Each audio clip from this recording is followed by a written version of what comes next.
This is going to be a session on some ideas and thoughts about readings and future things. And I have this formula where disappointment equals, and it's my own personal formula, what you expect minus what you get.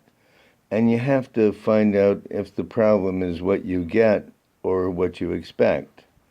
When one predicts things happening, what do they expect the person who you're reading, as opposed to what the reader says? The future, what they are told, may differ from expectations, and it may cause a bad evaluation for a good reading. Now, people often ask me if someone can predict death. Cairo used fadic numbers, which formulated one's month by planet number and day of month, along with the year numbers. And he was famous for telling people, which I don't think anybody should really do, when their days were numbered. And I don't really think it's the right thing to do, but he became accurate at it. And he lived from 1866 to 1936. And in one of the books, it says that the King of Italy asked him how long he had to live because he had such a reputation of making such predictions accurately.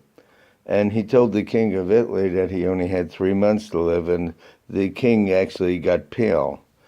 It's not a right thing to do, to tell anybody any information like that.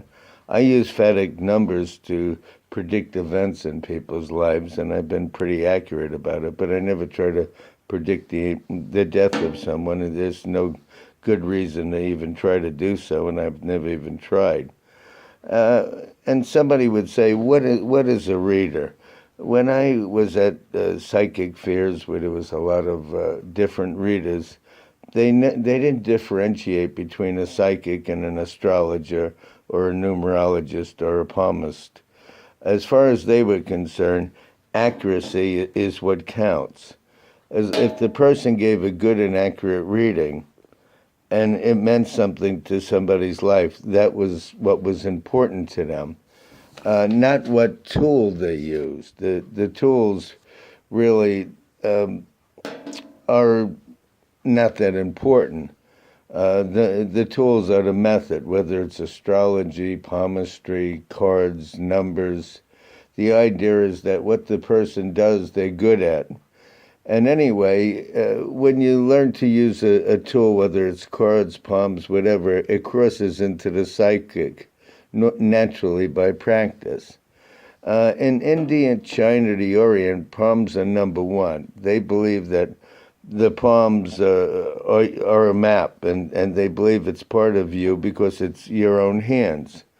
Cairo even wrote a book called Language of the Hands, and palmistry is definitely a language to be learned. And others think, like in the Western world, that it's just happenstance. They think it's creases due to physical activity.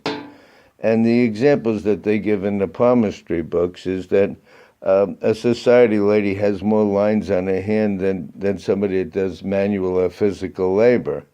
So they feel that the creases have to do with the mind imprinting things on the hand and also on somebody's karma, what they came in this life to learn or to do. So the creases in the hand are actually a map, a road map to their life.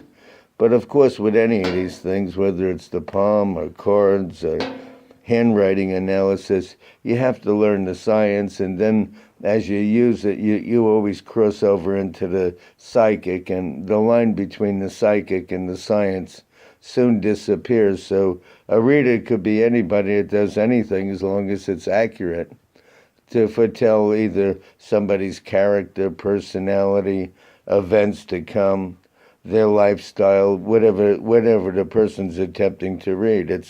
It's how adept the person is at what they do rather than what they're doing. The question should be how adept the person is, not what tool they're using. But that comes with a person being educated as to psychic sciences or methods or the abilities of a psychic to use these. And you can't differentiate between the method and the psychic because I believe that they both blend, and the line between psychic and the method soon evaporates and disappears.